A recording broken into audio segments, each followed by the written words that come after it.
Violence never solves anything. You've heard that your whole life. From parents, teachers, TV specials, the general consensus of a civilization that spent 10,000 years trying to convince itself it had moved past the animal underneath. And then you boot up Hotline Miami.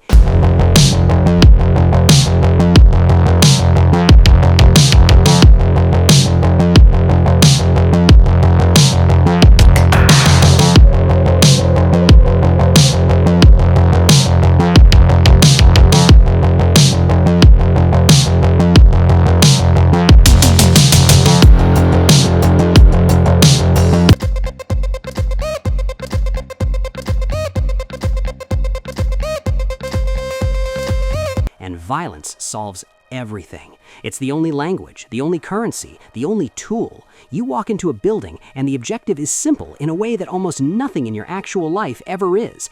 Everyone in here needs to stop breathing, and you're the one who's going to make that happen. And after a day of smiling at people you don't like, following rules you didn't write, swallowing words you couldn't say, after all of that, there's something in this that feels true. Not comfortable, not nice, but true.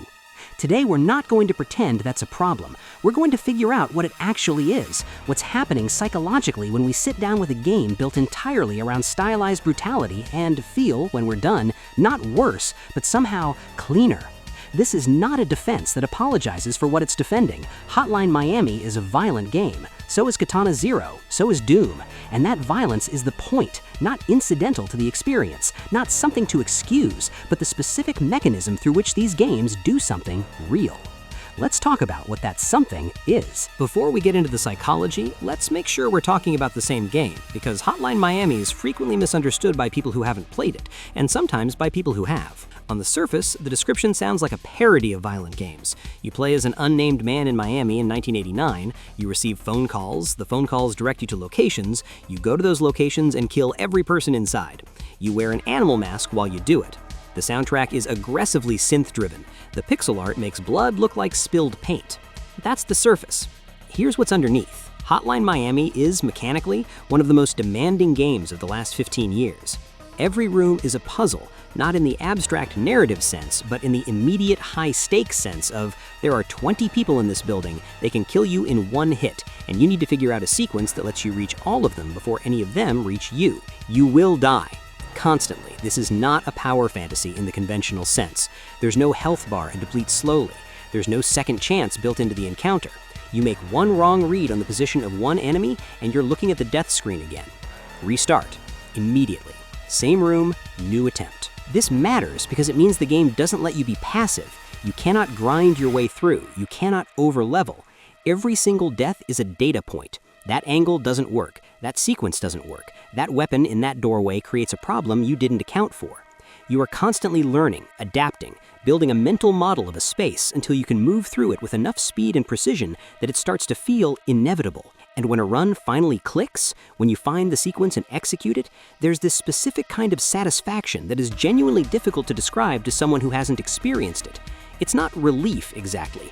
It's closer to the feeling of a sentence finally coming out right. Everything in its place. The room solved. That is what Hotline Miami is actually selling. Not the blood, the problem solved. Now here's where it gets interesting because the game knows this, and it's not entirely comfortable with it. There's a moment late in Hotline Miami where the game asks you point blank, do you like hurting people? No other violent game asks you that. Doom doesn't ask. Call of Duty doesn't ask. They assume the answer is some version of yes and build accordingly. Hotline Miami puts the question on screen in white text and waits. We'll come back to that question because how you answer it or fail to answer it is actually the whole point. Here's something nobody in the violent games debate wants to say plainly, so I will. Aggression is not a malfunction. It is not a bug in human psychology. It is not the residue of a less evolved time that civilization has successfully eradicated. Aggression is a feature, a deeply embedded, evolutionarily selected for feature of a species that survived by competing for resources, defending territory, and occasionally doing serious harm to things that threatened it. The clinical term is the dual process model of aggression. The simplified version, you have reactive aggression, which is immediate threat response fight or flight territory, and instrumental aggression, which is planned, goal-directed, strategic. Both are normal. Both served our ancestors. Both are still present in every person alive. What modern civilization does, and what it needs to do to function, is manage both. We have laws, we have social norms, we have elaborate behavioral frameworks designed to channel aggression into acceptable outlets. Competition, debate, sports, career advancement. The system works mostly. People mostly don't hit each other in the grocery store, even when they probably want to. But management is not elimination. The energy doesn't go away. It gets routed. And the question, the one that researchers have been asking since the 1970s when violent media became a mainstream moral panic, is where does it go, and what are the healthiest containers for it? Aristotle had a concept he called catharsis, the idea that experiencing intense emotion through art provides a purging, a release that leaves you in a better state than you entered. He was talking about Greek tragedy, but the underlying intuition has turned out to be durable. There's a reason horror movies exist. There's a reason people voluntarily sit through 2 hours of film violence and walk out feeling not traumatized but satisfied. The experience of intensity, contained safely within fiction, does something for us that the absence of intensity does not. Violent games operate in this space, but with a crucial additional element that film and theater can't provide: agency. When you watch a violent film, you are witnessing. When you play Hotline Miami, you are doing, but doing within a frame that has clear boundaries. The violence happens in a defined space. Its consequences are mechanical, not moral. You are the agent, but you are also protected by the explicit artificiality of the medium. Everyone in that building is a sprite. The blood is a visual cue, not a smell, not a weight, not a human response. This is not a minor distinction. This is the distinction. The frame of the game creates a container that is just permeable enough to feel real, to activate the parts of your psychology that respond to conflict and threat and resolution, while remaining just artificial enough that your moral cognition stays disengaged. You know it's not real. Your brain knows it's not real. But the animal part, the part that cares about winning the room and surviving the encounter, doesn't get that memo in quite the same way. And so you get the release without the consequence, the catharsis without the cost. Let's talk about something that doesn't come up enough in discussions of violent games. They are, frequently, beautiful. Not beautiful in the sanitized, comfortable sense. Beautiful the way a perfectly executed sports play is beautiful. Beautiful the way a well-timed line in a fight scene lands. The beauty of precision. Hotline Miami's soundtrack, Perturbator, Jasper Byrne, Scattle, is not incidental, it's structural. The music is at exactly the right tempo to create a loop. Enter, fail, restart, enter again. The synth pulse gives you a rhythm to move to. A good run through a Hotline Miami level doesn't feel like combat, it feels like choreography. A sequence of movements discovered through failure and then executed at speed, with the music underneath, until the whole thing coheres into something that looks, from the outside, like competence, and feels from the inside, like flow. Psychologists define the flow state, Csikszentmihalyi's framework, as a state of complete absorption in a challenging task where skill level and challenge level are in precise alignment. Not too easy, not too hard. The task demands everything you have, and you are giving exactly that. Time distorts, self-consciousness disappears. There is only the action and the response. Hotline Miami engineers flow states through violence. This is deliberate. The immediate death mechanic ensures the challenge never drops below a certain threshold. The quick restart ensures you never wait long enough to disengage. The music ensures there's always a beat to orient yourself to. Katana Zero does the same thing with a different aesthetic vocabulary. Where Hotline Miami is about top-down spatial problem solving, Katana Zero is about time manipulation. You can slow the world to a crawl, plan your movement sequence, execute it, watch it play back at full speed. A good run through a Katana Zero room looks, in slow motion, like a filmed fight sequence, a ballet with blades. The game is asking you to choreograph violence, not just perform it, compose it. Superhot takes this furthest. Time moves only when you move.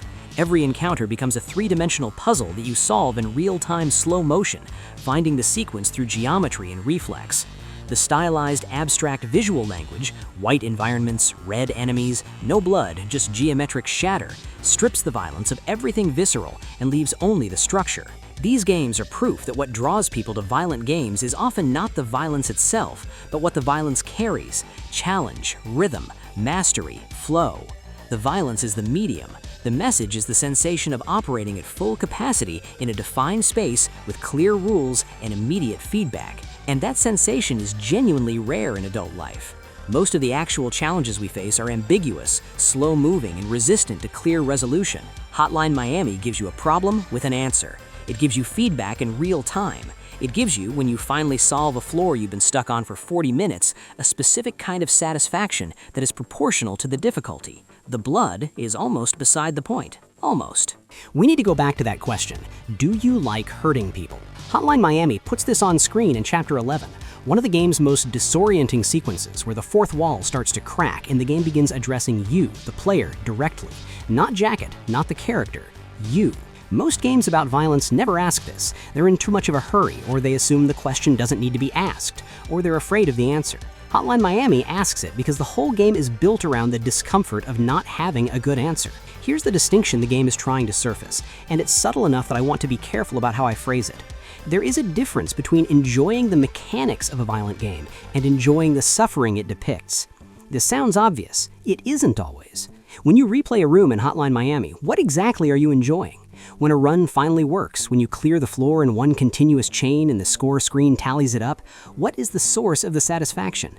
Is it the violence, or is it the problem solved, the sequence executed, the challenge cleared? For most players, I'd argue it's the latter. The violence is the form the challenge takes, not the thing that feels good. You don't replay the level because you want to see more blood. You replay it because you want to crack the puzzle, execute the run, hit the flow state. The blood happens to be what the obstacles leave when they stop being obstacles. But Hotline Miami is honest enough to notice that it's not always only that. There's something in the specific kind of game it is, the satisfying thud of the sound effects, the way a hit registers, that is designed to feel good, in a way that isn't purely intellectual. The game wants you to feel the impact. It's designed to activate something, not just engage your strategy brain. And the question is, what does that mean about you? The answer, I'd argue, is not very much. Here's a useful frame from developmental psychology: moral licensing in fiction. Research going back decades shows that engaging with morally complex or dark content in fictional contexts does not transfer cleanly to real-world behavior or attitudes. People who read crime fiction don't become more sympathetic to crime. People who consume horror don't develop tolerance for real-world suffering. The brain's distinction between fictional and actual is robust, and it's developed early. What fiction, including violent games, actually does is give you access to emotional registers that real life appropriately gates. You are angry in real life, but you cannot act on anger without consequences. In the game, you can act on something like anger, experience something like its resolution, and return to the world with that particular pressure slightly reduced. The feeling of violence landing satisfyingly in Hotline Miami is not a window into a secret desire to hurt people. It is the activation and resolution of an aggressive impulse in a context that is explicitly artificial. The same way a horror movie's jump scare activates and discharges the startle reflex. The same way a tragic film activates and discharges grief. The fiction is the container. The emotion is real. The resolution is safe. The claim that violent games cause real-world violence has been the dominant public narrative about this medium for 30 years. Jack Thompson built a career on it. Congressional hearings were held. Rating systems were created. Every time a mass shooting happened, games were among the first things mentioned. So what does the research actually say? The honest answer is, it's complicated, but not in the way that usually gets reported. There is a body of studies, primarily from the 1990s and early 2000s, primarily from the lab of Craig Anderson at Iowa State, that found correlations between violent game exposure and aggressive thoughts and attitudes in controlled lab settings. These studies are real, they are not fabricated, and they were used for years as the primary evidence for the violent games cause violence position. Here's what they did not show: a relationship between violent game consumption and actual violent behavior in the real world. Lab aggression, things like how loud a noise blast someone delivers to a competitor in an experimental game, does not map cleanly onto whether someone commits violence in actual life. That jump requires a chain of evidence that the data has never supported. The broader epidemiological picture cuts the other direction. Researchers Christopher Ferguson and Patrick Markey published extensively on this, looking at the countries with the highest per capita video game consumption. Japan, South Korea, the Netherlands. These are not countries with high rates of violent crime. The inverse relationship, more game consumption, similar or lower violence rates, is at least as robust as any positive correlation the lab studies produced. More directly, the rates of youth violence in the United States dropped significantly across the 1990s and early 2000s, the exact period during which violent video games became mainstream. If games were causing violence, you'd expect the opposite curve.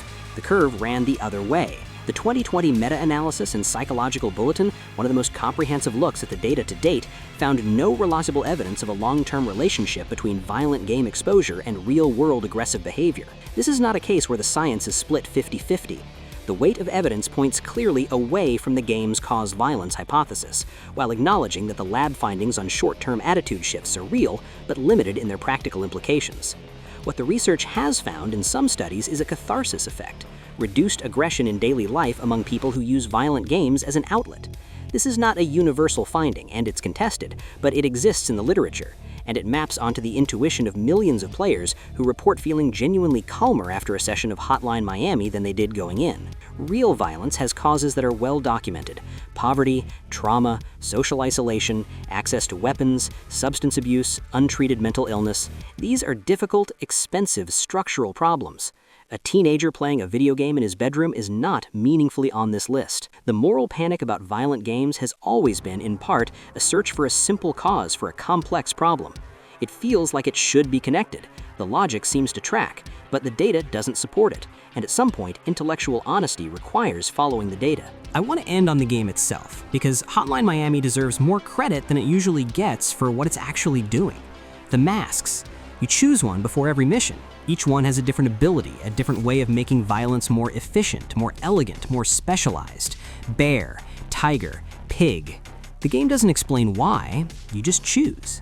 And the one you keep coming back to, Richard, the rooster, the default, is the one that talks to you, in dreams, in sequences that blur the line between Jacket's psychology and the game's commentary on the player holding the controller. Richard doesn't justify what Jacket does, he doesn't condemn it. He asks repeatedly in different registers whether you've thought about what you're doing and why you're doing it. This is genuinely unusual. Hotline Miami is a game about violence that spends a significant portion of its runtime interrogating the player's relationship to that violence. It implicates you. It makes the pleasure slightly uncomfortable on purpose, not to moralize, but to ensure that you're awake while you're playing, that you're not just consuming, that you're in some kind of conversation with what the game is presenting. Hotline Miami 2 pushes this even further. Its cast of characters are all, in different ways, people who've made peace with violence by convincing themselves of a story. The soldier, the actor, the fan. Each one has a reason. Each reason feels, from inside, legitimate. And the game watches them all arrive at the same place: blood and consequence, with a detachment that refuses to be comforting. The games are not saying violence is fine. They're not saying it's cathartic and therefore consequence-free. They're saying something harder and more honest, that the impulse toward violence is in us, that we constructed an entire cultural apparatus to manage it, and that sometimes, in specific safe spaces, letting it breathe is not the same as letting it loose. The mask is the metaphor. You put it on, you do what the mask does, you take it off. And the question, Richard's question, the game's question, is whether you know which is which. Violent games have been on trial for 30 years. The prosecution's case rests on the intuition that dark inputs produce dark outputs, that what we consume shapes what we become, and that spending hours directing digital violence must leave a mark. The intuition is understandable. It's also, as far as the evidence goes, mostly wrong. What violent games like Hotline Miami actually provide is something the civilized world doesn't offer much of: a contained space where the animal part of you gets to be acknowledged, not indulged without limit, not expressed in ways that cost anyone anything real, just acknowledged, allowed to exist for the duration of a session, given a problem to solve that it's equipped to solve. We are animals who built cities. The cities work because we agreed mostly to suppress certain things, but suppression is not the same as elimination, and a species that has no outlet for what it's suppressing tends to find outlets that are considerably less safe than a video game. Hotline Miami knows what it is. It knows what it's selling. And unlike most games in its genre, it insists that you know too, that you be awake to the pleasure you're taking, clear-eyed about its nature, honest about what it says about you. What it says about you is not very alarming. It says you're human. It says you carry things that need somewhere to go. It says you're smart enough to find a container that doesn't hurt anyone. You play it, you turn it off, you go back to being the version of yourself that holds the door and says thank you and waits for the light to change. The game was never going to follow you out there. It was built to stay in its box. That's not a warning. That's the whole point.